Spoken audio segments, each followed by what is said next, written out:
encuentren bien. Vamos a dar inicio a la clase del día de hoy. Solamente con un aviso extra. ¿Se recuerdan que el día martes 15 hay examen parcial? Por favor, lean, estudien. Además de eso, yo les acabo de publicar un documento de 20 páginas que está relacionado con los temas que ya vimos, ¿verdad? Entonces, para que lo lean también y pues también va a ser objeto de evaluación, ¿verdad? Está ya ¿cómo se llama? En lo que es unidad 1 y 2, dice, documento para evaluación de primer parcial. Y con eso pues estaríamos para ya evaluarnos el 15, que es ese día martes. ¿Sí? Bueno, les voy a compartir pantalla y vamos a iniciar la clase del día de hoy. Ayer empezamos a ver, continuamos, ¿verdad? Con lo que era la parte de lo que son la composición de la atmósfera. Y decíamos que existen diversidad de componentes en la atmósfera y que de los más conocidos hay gases, ¿verdad? Como por ejemplo el metano, el CO2, que son prácticamente esos gases que son fósiles, ¿verdad? Y que nosotros recurrentemente utilizamos. También existen los famosos aerosoles que el día de ayer pues estábamos viendo, ¿verdad? De que en la medida de lo posible pues se tenía que tratar de no utilizar porque pues son partículas muy pequeñas que después van a reaccionar en la atmósfera con otros elementos y que producen en este caso un daño muy severo no solo al ambiente sino a la salud, ¿verdad? Hablábamos también de que son microscópicas y que una de las mayores desventajas de la utilización es el tiempo en el cual permanecen en la atmósfera, ¿verdad? Por eso es que se consideran muy contaminantes por ese tiempo, porque permanecen largos periodos en la atmósfera. Luego hablamos de lo que era el tiempo de residencia y es el tiempo en el que un contaminante permanece en el aire, ¿sí? Eso es un tiempo de residencia. Tenemos otros datos como, por ejemplo, las unidades con las que se miden las partículas, como tal, partículas son microgramos de contaminante por metro cúbico. Tenemos también que la medida con la que se utiliza para medir gases son partes por millón. Y los óxidos de azufre más importantes relacionados con la contaminación atmosférica, pues es el SO2 y el trióxido de azufre, el dióxido y el trióxido de azufre, ¿verdad? Entonces eso es básicamente para terminar de analizar lo que son los componentes que existen en la atmósfera, ¿verdad? Ahora vamos a pasar a lo que es ya la atmósfera en sí. La atmósfera vimos ayer que es esa capa gaseosa, ¿verdad? Que rodea la Tierra, que está como que fuese un cinturón alrededor de la Tierra. Y esta, pues, muchas veces no se sabe, no se conoce que tiene varias capas dentro de ella, ¿verdad? Entonces aquí las vamos a ir viendo una por una. Tenemos aquí 1, 2, 3, 4 y la quinta capa, pero la quinta capa, por decirlo así, ya no tiene un límite. Es la exósfera o también llamada exósfera. Es ya prácticamente, empieza más o menos desde los 400 kilómetros hacia afuera, ¿verdad? Entonces ya no tiene un límite como las otras. Y luego pues tenemos esas 4 capas que sí tienen un límite como tal. Vamos a empezar por la troposfera. La troposfera es la capa en la cual nosotros nos encontramos, donde se desarrolla la vida, Básicamente las capas donde regularmente nosotros estamos, que es esta troposfera, es la temperatura va en este caso, ¿verdad? Disminuyendo conforme nosotros vayamos subiendo con la vertical, ¿sí? Eh, Luego el promedio global de disminución es de 6.5 grados centígrados por kilómetro. Este es un gradiente, ¿sí? Es un gradiente de temperatura que está en la troposfera. La troposfera es la capa, vamos a ver, se lo voy a dar ingreso aquí. Ya vamos a ver que la troposfera es la capa que es básicamente la que está en contacto con la superficie terrestre. Desde la superficie hasta arriba ya vamos a ver cuántos kilómetros tiene, pero tiene un gradiente, ¿sí? ¿Qué quiere decir ese gradiente? Que por cada kilómetro que yo vaya subiendo sobre la vertical, la temperatura disminuye 6.5 grados centígrados. Eso es lo que significa el gradiente de la troposfera, que por cada kilómetro que yo vaya subiendo sobre la vertical, la temperatura va disminuyendo. ¿Cómo así disminuyendo? Quiere decir que se va poniendo más frío, ¿sí? Van a haber capas en la Tierra de la atmósfera en donde la temperatura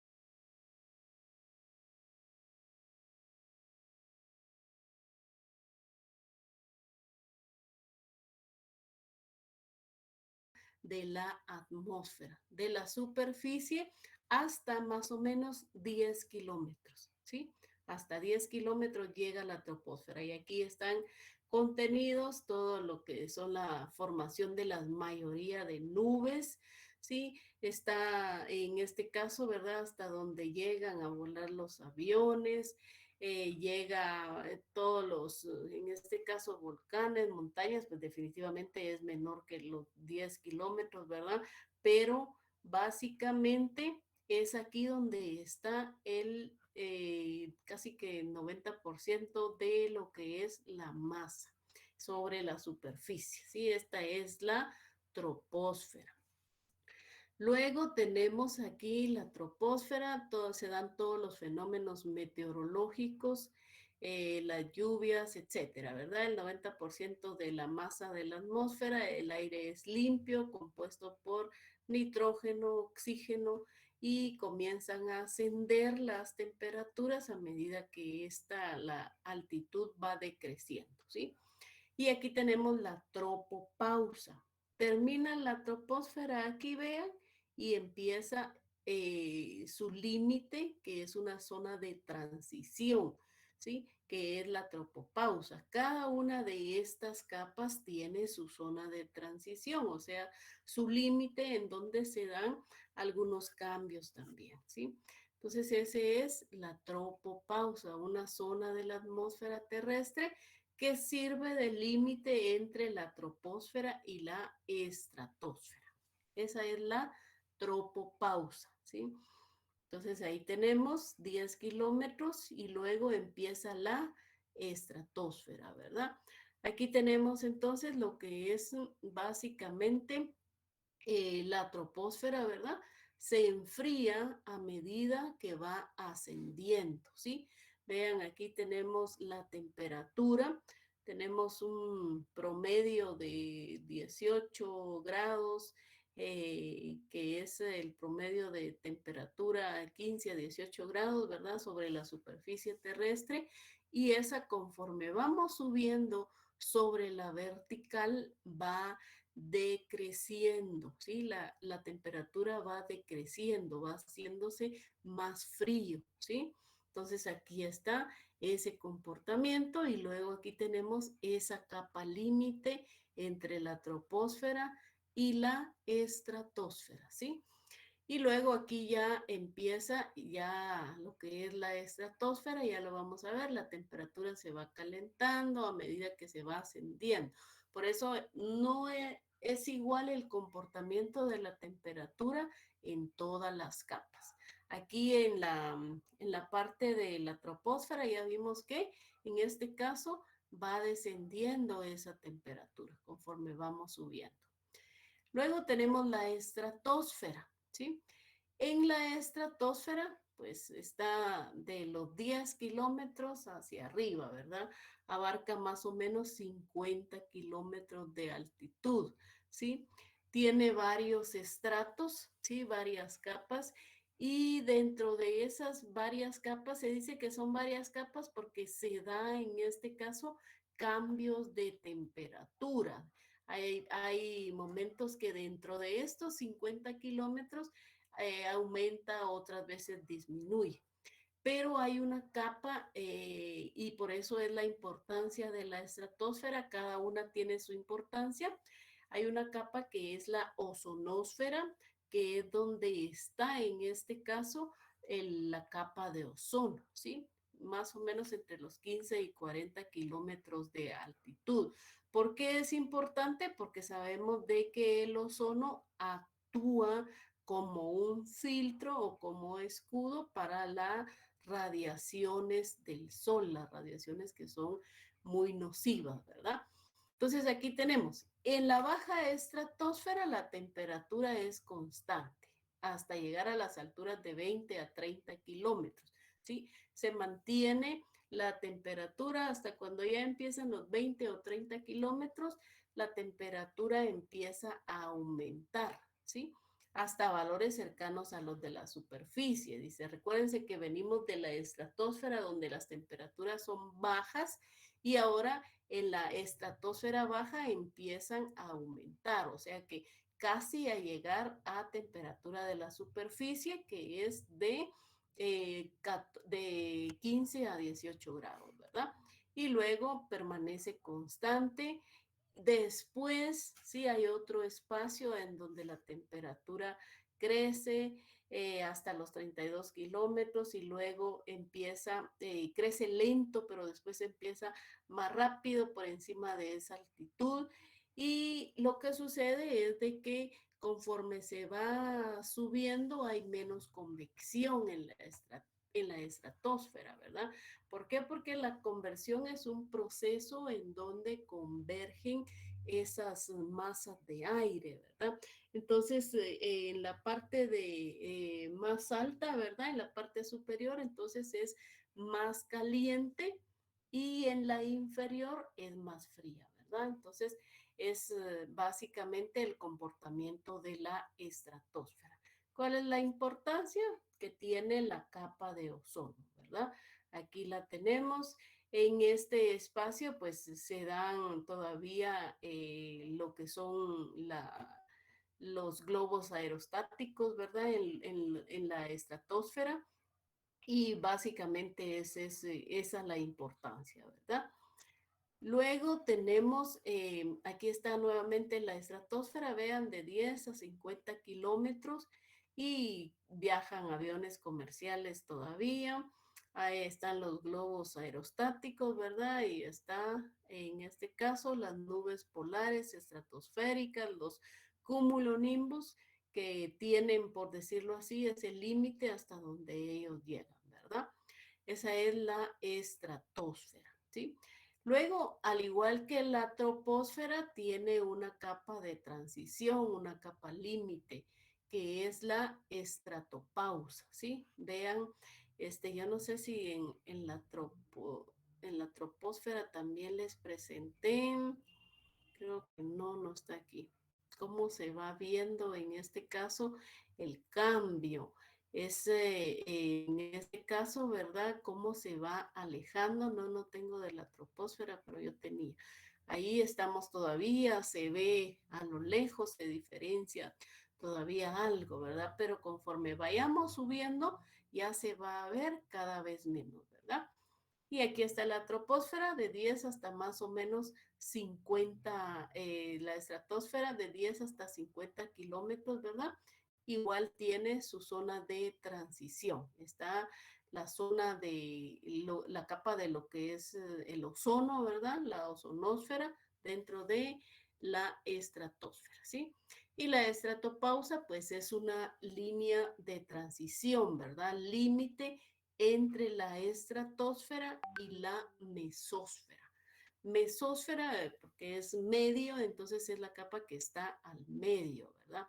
Entonces aquí tenemos la estratopausa, el límite entre la estratosfera y la mesósfera. ¿Sí? Aquí ya tenemos en este caso nubes luminiscentes. Cuando veamos las nubes van a ver a qué tipo de nubes existen, ¿verdad?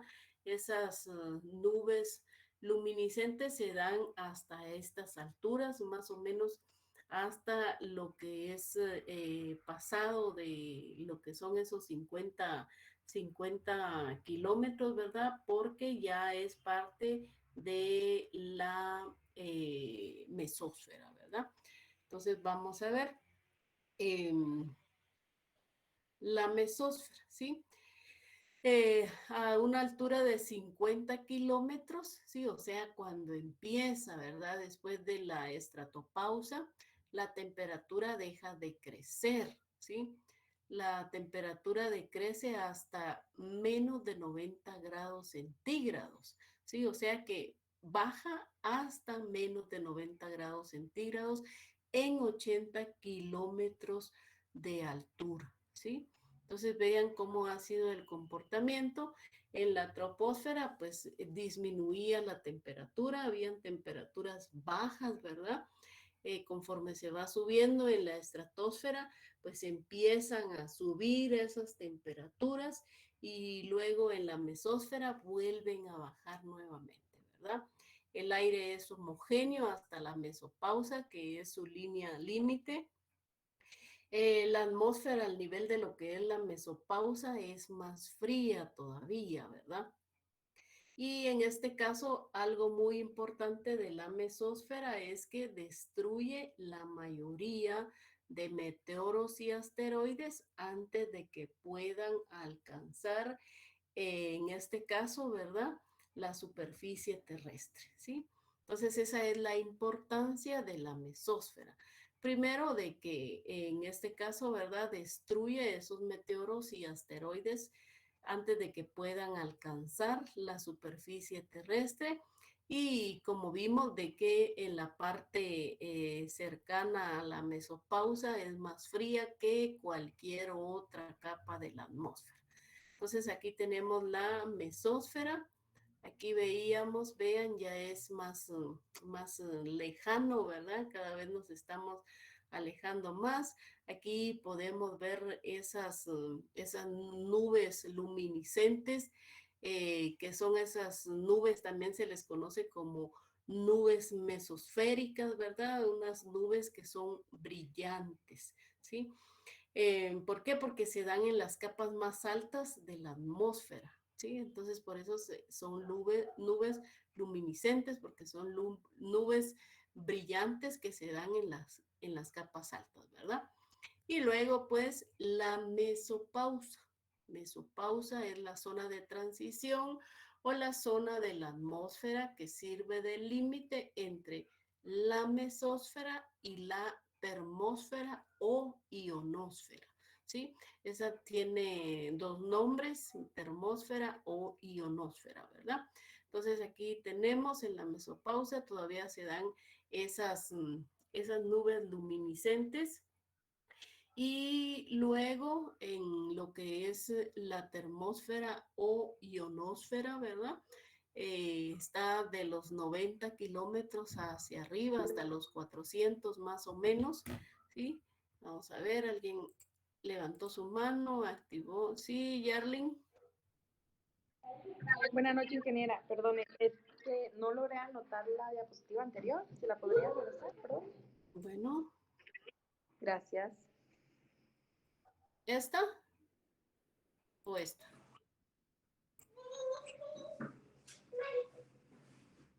La siguiente. después de esa. Sí, sí, sí. La esa, gracias. bueno. La termopausa, ¿verdad? Es el límite entre lo que es la termósfera y lo que es en este caso la, la ionosfera, ¿verdad? Sí, la ionosfera y la exósfera. Y luego pues tenemos, es que esto ya es lo último, aquí está, la termósfera, ¿verdad? Entonces, ¿cuál es la característica? Porque esta no habíamos visto, ¿sí? Aquí estamos viendo la termósfera. ¿Cuál es la característica entonces de la termósfera? ¿Sí? La termósfera todavía tiene un límite bien definido. Si ustedes pueden ver aquí, ¿sí? Desde lo que es los 90, más o menos, donde termina la mesopausa, hasta los 400. La que ya no tiene límite, pues es la exósfera, ¿verdad? Yo creo que la que esta señorita decía era esta que está aquí, la mesopausa, ¿sí? Porque es el límite.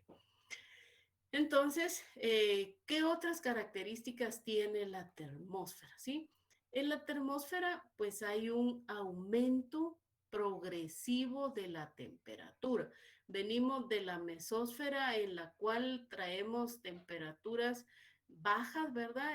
La mesósfera es una de las capas que tiene las temperaturas más bajas, hasta 90 grados sobre cero, ¿verdad? Bajo cero, perdón.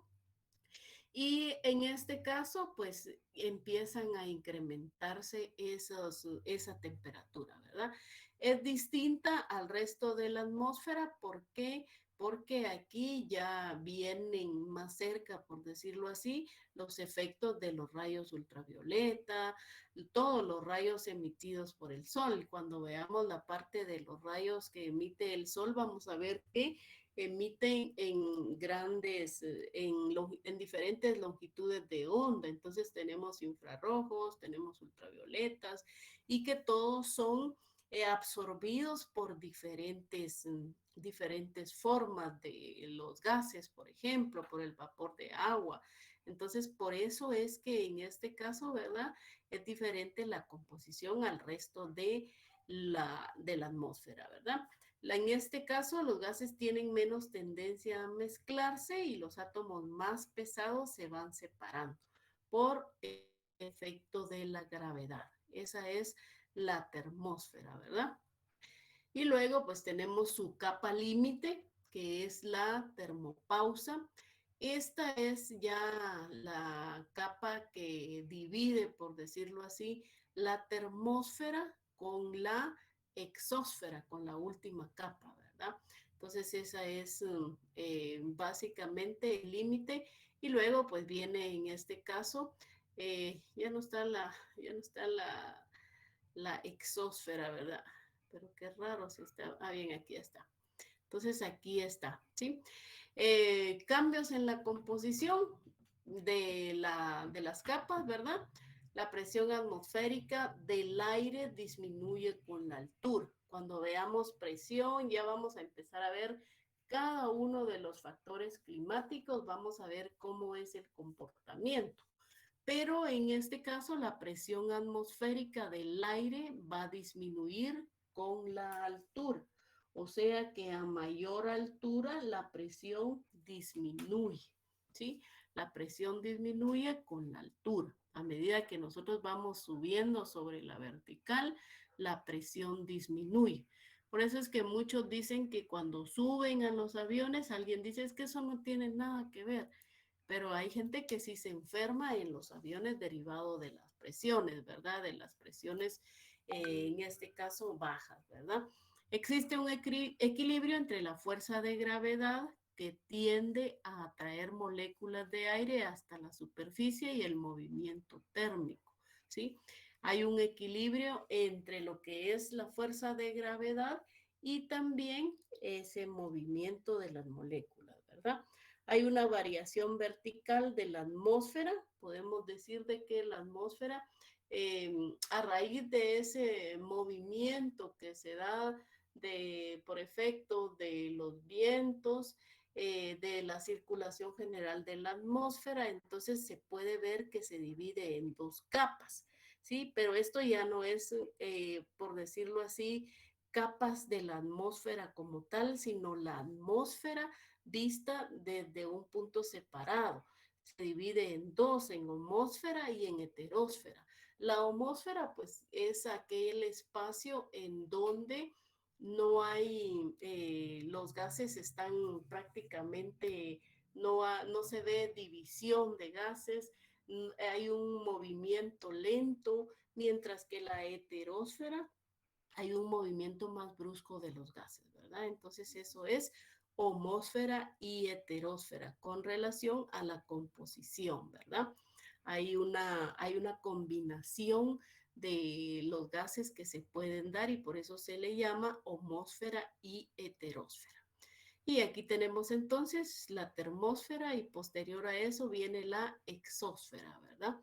De aquí de los 500, 400 metros hacia arriba. Y vean aquí, ya se ve menos la parte de las casas o algo así, ¿verdad? Ya se ve menos, ya es la parte casi que final de lo que es la atmósfera, ¿verdad? La que está en este caso relacionada ya con lo que es el espacio en sí, ¿verdad?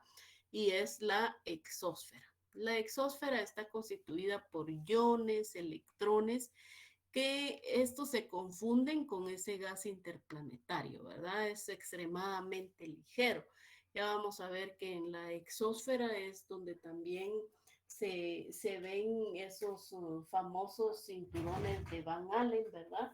Que se forman y que están constituidos por electrones básicamente, ¿verdad? Y que forman parte de, por aquí creo que está, forman parte de lo que son algunas estructuras que protegen a la Tierra también, ¿verdad? En la exósfera el concepto popular de la temperatura desaparece, ¿sí? La densidad es despreciable. Además, tiene un flujo llamado plasma, ¿sí? Ya es básicamente lo que está en el espacio, ¿verdad? Que es donde se ven esos cinturones de Van Allen. Sí, esto ya es la exósfera en la cual está constituida básicamente de plasma o de electrones, ¿verdad? De iones, electrones, y que ya es prácticamente como que la unión de la última capa con ese gas interplanetario. Entonces aquí tenemos la exósfera, ¿verdad? Ustedes van a encontrar las capas, pues son las mismas, pero hay unos que, por ejemplo, ustedes ven aquí, nos decían unas literaturas, dicen que a los 500, otras dicen que a los 600, otras que a los 690. El orden de las capas es esta misma. Lo que va cambiando en algunas literaturas es la distancia, ¿verdad? Que se mantiene, pero regularmente la mayoría se maneja así, ¿sí? De 0 a 10, de 10 a 50, de 50 a 80 y luego hasta aquí es donde regularmente está el cambio, ¿verdad? De 80 a cuánto, unos dicen 400, otros dicen 500, entonces es básicamente en la última capa, ¿verdad? Y ahí está entonces la exósfera y aquí tenemos los famosos cinturones de Van Allen, cinturones de radiación que funcionan de protección, en este caso para la Tierra, para que esos rayos solares pues y no ingresen así de lleno a la superficie, ¿verdad? Están constituidos de electrones básicamente, ¿sí? Son zonas de la magnetosfera terrestre con forma de donas, ¿sí? Que rodean la Tierra y se concentran las partículas cargadas eléctricamente, ¿sí? Esos son los cinturones de Van Allen que se ven como forma de donas, ¿verdad? Con forma de donas, ¿sí? ¿Alguna duda hasta aquí? Ahí están, vea, la Tierra y están esos cinturones. Parte de ellos son los que hacen, en este caso, ¿verdad? Que vayan como que disipando de esa radiación, ¿verdad? Entonces, imagínense, nosotros estamos ¿qué? En cuarto lugar de, de acercamiento al Sol, ¿cómo estarán los primeros, ¿verdad? Entonces, ese es los famosos cinturones de Van Allen, ¿sí? Son estructuras que se ven como con forma de dona, constituidos específicamente de electrones o cargadas eléctricamente, ¿verdad? Y que su función es proteger a la Tierra, ¿sí? De esos rayos solares. Bueno, y ahora vamos a empezar ya con los factores climáticos, ¿sí? Cuando hablábamos de factores climáticos, ¿alguien se recuerda qué tipos de factores climáticos hay? Esa es pregunta de examen ustedes.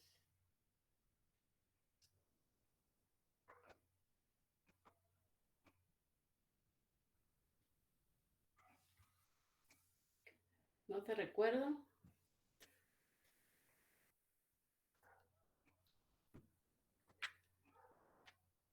Tenemos dos tipos de factores climáticos, hídricos y energéticos, ¿sí? Hídricos y energéticos. Entonces tenemos para empezar la radiación solar, ¿sí? La radiación solar, ustedes no fueron, no van a ir al INSIBUME, ¿verdad? No tienen planificado eso, no les mencionó el auxiliar. No, ingeniera. Nos dijeron que habían grabado un video de como de un tour en el INSIBUME y que nos lo iban a presentar. Ah, bueno, qué raro, ya se está permitiendo ir. Bueno. Dijo que dependía de cómo estaba la situación Sí, por el pues. apoyo y todo eso, entonces. No nos quieren llevar. Y seguro que ustedes no quieren ir. Bien. Bien, ¿verdad? Sí, queremos. Uno sí quiere, pero los auxiliares no lo llevan a uno. Sí, lo que pasa que con esta situación, ¿verdad? Si alguien se nos enferma, nos echan la culpa. Ahí sí que solo que firmaran una carta donde dijera, mire, no importa, nosotros vamos a ir, porque en realidad sí se está perdiendo bastante ustedes con el hecho de estar en virtualidad, ¿verdad? Porque es un arma de dos filos, porque yo les aseguro que, por ejemplo, uno no se está en su casa todo el día, pues uno sale a comprar al mercado, a la U, a cualquier lugar, incluso hasta se juntan a comer con sus amigos, etcétera. Pero aún existe ese temor, ¿verdad?, de que se puedan contagiar estando en la universidad, y más aún de que se puedan contagiar, que sean hechos aislados, pues no importa, pero que ya se vuelva nuevamente otra vez a revivir, entonces eso es lo delicado, ¿verdad?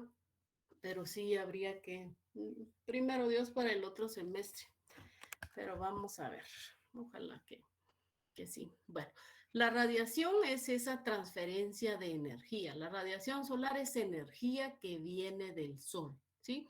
Entonces, cuando hablamos de radiación solar, sabemos de que hay una transferencia. Esto que veíamos nosotros aquí, ¿ve?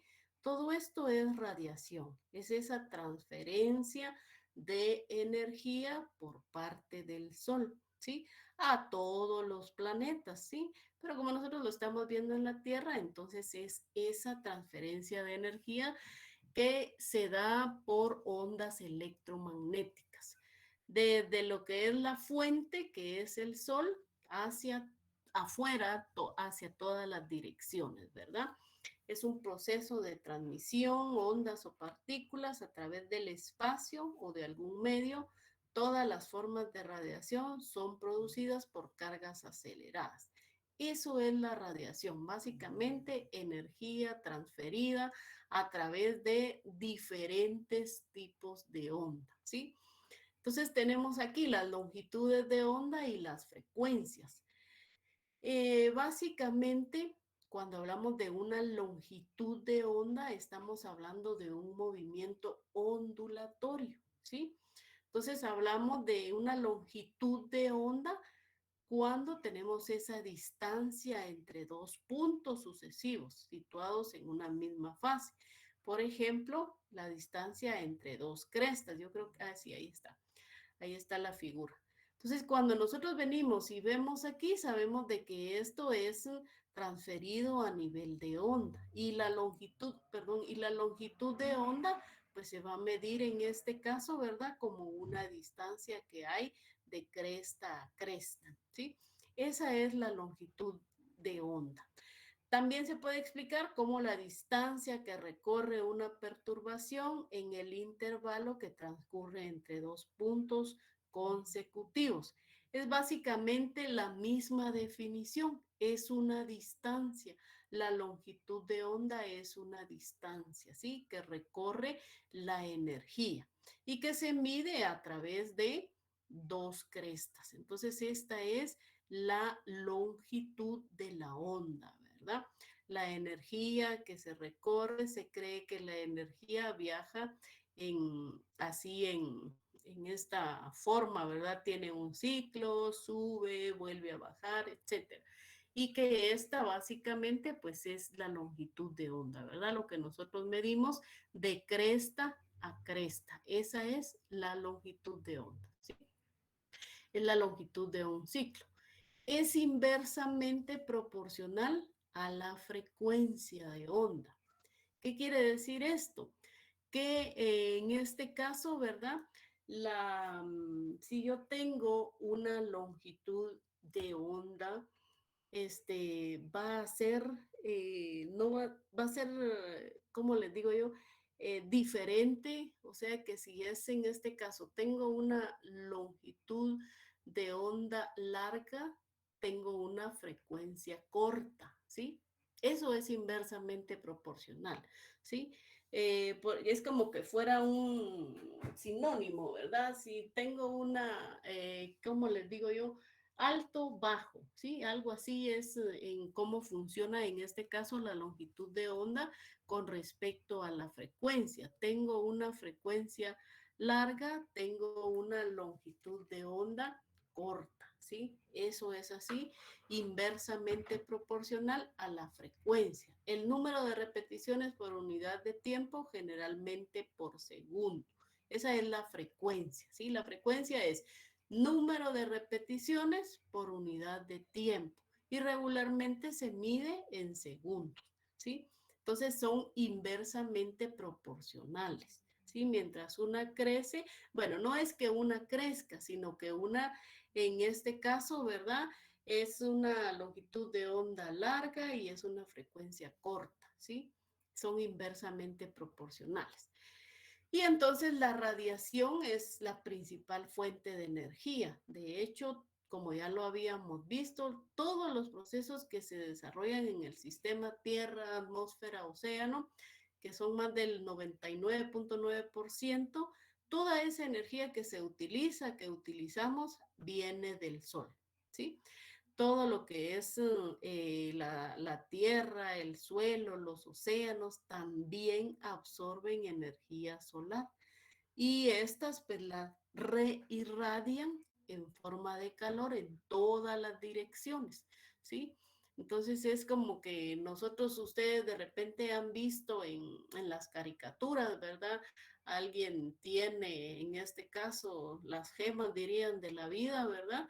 Y esa gema pues absorbe la energía y al abrir la mano nuevamente, en este caso, vuelve a irradiar, ¿sí? Entonces, ahí ya vamos a ver que hay formas de cómo absorben la energía, si es directa, si es difusa, si la dispersa, etcétera, ¿verdad? Pero esa es entonces eh, la forma, ¿verdad?, en cual la radiación se maneja en todo el sistema, ¿sí? Se absorbe energía por parte de la Tierra como tal y esta nuevamente es reirradiada, ¿sí? Aquí tenemos entonces, nosotros como tal absorbemos en este caso energía, ¿verdad? Desde el momento en el cual ya nos exponemos cuando salimos al sol, ¿verdad?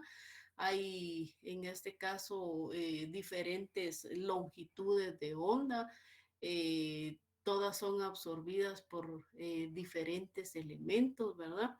Y aquí pues está, ustedes pueden ver la capa de ozono que en este caso nos cubre de esos rayos ultravioleta, ¿verdad? De esos rayos ultravioletas. Tenemos otro tipo de rayos que ya los vamos a ver que absorben en la epidermis y otros que penetran más allá de la dermis, ¿sí? Tenemos, por decirlo así, 3 capas, lo que es la epi, que es la que está por fuera, la dermis, que es la que está en medio, y la hipo, que está debajo, ¿sí? Y hay rayos que ingresan de una vez hasta lo que es la dermis, ¿verdad? Ya lo vamos a ver, por ahí hay una imagen en donde está este proceso, ¿sí? Y luego, pues, ¿cuáles creen ustedes que es el aparato que mide la radiación solar? El de la... Fotómetro. No les oí.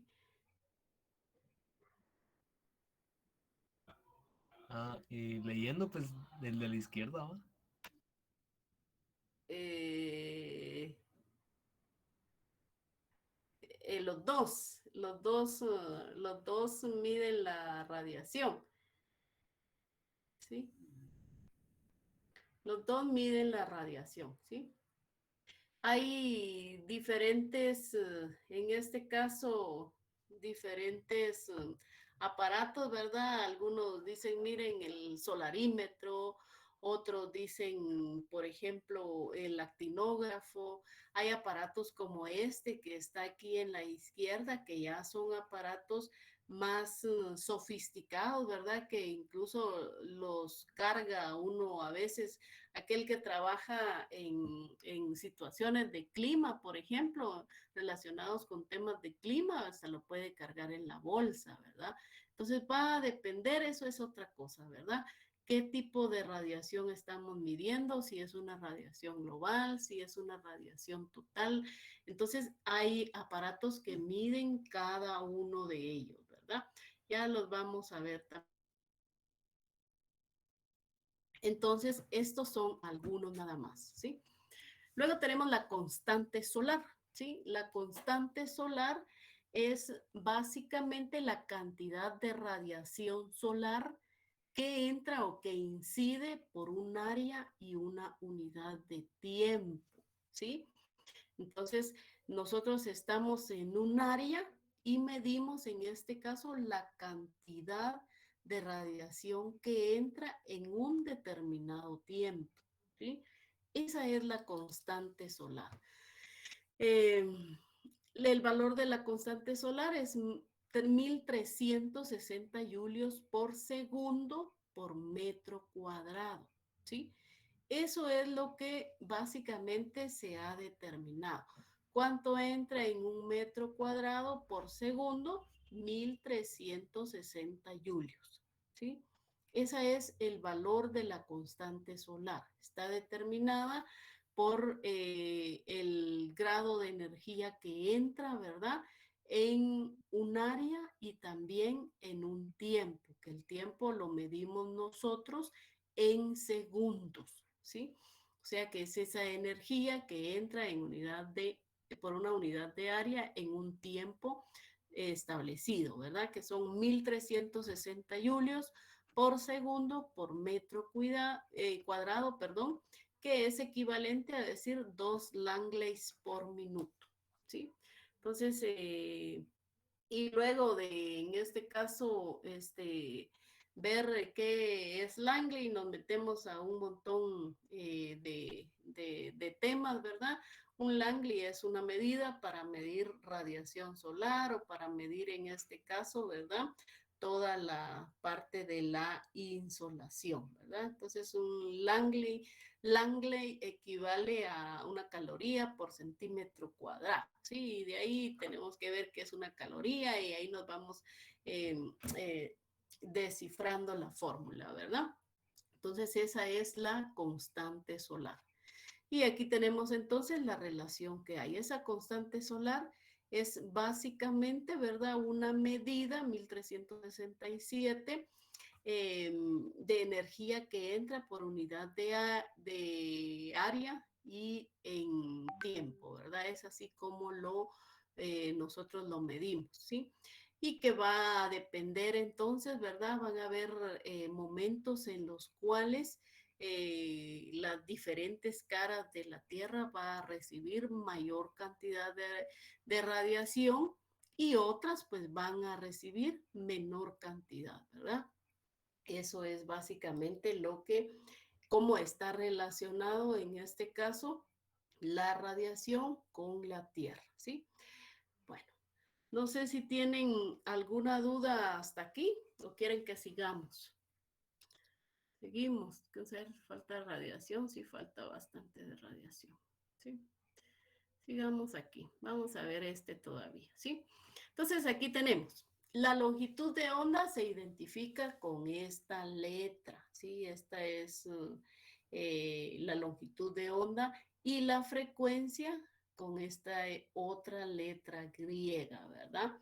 Entonces, todas las ondas que se desplazan en el vacío tienen una velocidad de 299.792 kilómetros por segundo, ¿sí? En este caso, la radiación electromagnética es independiente de la materia para su propagación, ¿sí? No va a depender en este caso que una onda se propague en función de la materia que está sobrepasando, por decirlo así, ¿verdad? Y luego, pues tenemos el concepto de radiación ionizante. Sí, esa radiación ionizante es un tipo de radiación electromagnética que viene del Sol, por supuesto, ¿verdad? Que tiene bastante energía para provocar cambios en los átomos sobre los que incide, ¿sí? ¿Alguien tiene idea de algún tipo de radiación que genere cambios en donde incida?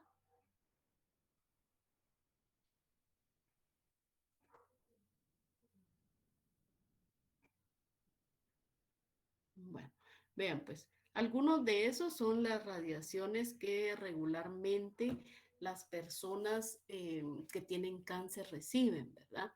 Alguien dice, es que tengo que ir a mi quimio. Eso es radiación, ¿sí? Y esa es una radiación ionizante. ¿Por qué? Porque hace cambios, ¿sí? Hace cambios, supuestamente, lo digo así entre comillas, supuestamente hace cambios para matar en este caso el mal, el tumor o lo que esté ahí dentro, ¿verdad?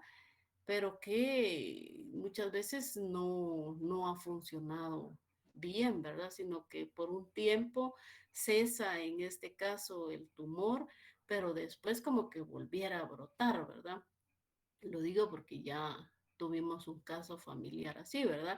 Y tantos que se han visto también, por eso muchos dicen, mire, si tiene cáncer o si tiene algo, mejor no se metan las quimios, ¿verdad? Entonces, eh, esa es la radiación ionizante, aquella radiación electromagnética que viene a provocar cambios sobre la superficie que incide, ¿sí? Aquí tenemos entonces radiación ionizante, toda la que incide, que genera cambios en donde incide. Los rayos X, ¿sí? Los rayos gamma, ya vamos a ver más por ahí. Y tenemos en este caso, ¿verdad? Alguien de repente se ha ido a sacar placas y dice rayos X, por ejemplo, a las personas que están embarazadas, o no les hacen placas rayos X o les colocan un chaleco especial, ¿verdad? Porque puede dañar al bebé. ¿Por qué? Porque es una radiación ionizante, ¿verdad? Y luego, pues tenemos en este caso las no ionizantes, ¿sí? Los ultravioletas, los infrarrojos, que todavía me genera mi duda por qué la ultravioleta no está aquí, si también genera cambios, al igual que las líneas de alta tensión, ¿verdad? Ustedes, pero es más que todo por la frecuencia que en la que emiten, ¿verdad? Si al tocar una línea de alta tensión, pues definitivamente uno ya cambió, ¿verdad? O pasa de estar vivo a estar muerto, o pasa de ser pelo liso a ser pelo colocho, pero ahí ya cambió. Entonces, esas son energías no ionizantes, ¿verdad? El microondas, la radio, la televisión, etcétera, pero es más que todo por la longitud de onda en la que se dan, ¿verdad? Las frecuencias se transmiten en hertz. Ustedes pueden ver aquí en este caso que en el caso de las energías ionizantes, estas están a mayores frecuencias, vean, tienen mayor frecuencia y tienen en este caso longitudes de onda menores, ¿sí? Caso contrario, las energías no ionizantes tienen frecuencias más cortas, ¿sí? Tienen frecuencias más cortas, 10, 10 a la 2, hasta 10 a la 16, ¿sí? Y tienen en este caso, ¿verdad? Longitudes de onda más grandes, ¿sí? Longitudes de onda más grandes. Es lo que había mencionado yo, inversamente proporcional, ¿sí? Bueno, hoy sí, entonces los dejo. ¿No tienen ninguna duda? Ya vamos a seguir mañana, ¿sí? Bueno. Si no tienen duda, pues aquí nos quedamos el día de hoy. Yo deseo que estén bien, cuídense por favor. El día de mañana les voy a asignar ya un trabajo que tienen que realizar en grupo, ¿verdad? Entonces, para los que todavía no tienen grupo, hagan su grupo porque es de ir realizando el trabajo paso a paso, ¿verdad? Deseo que estén bien, se me cuidan, feliz noche, buen provecho y nos vemos el día de mañana. Gracias, ingeniera. Feliz Gracias, noche. ingeniera. Feliz Buenas noche. noches. Gracias, ingeniera. Feliz noche, ingeniera.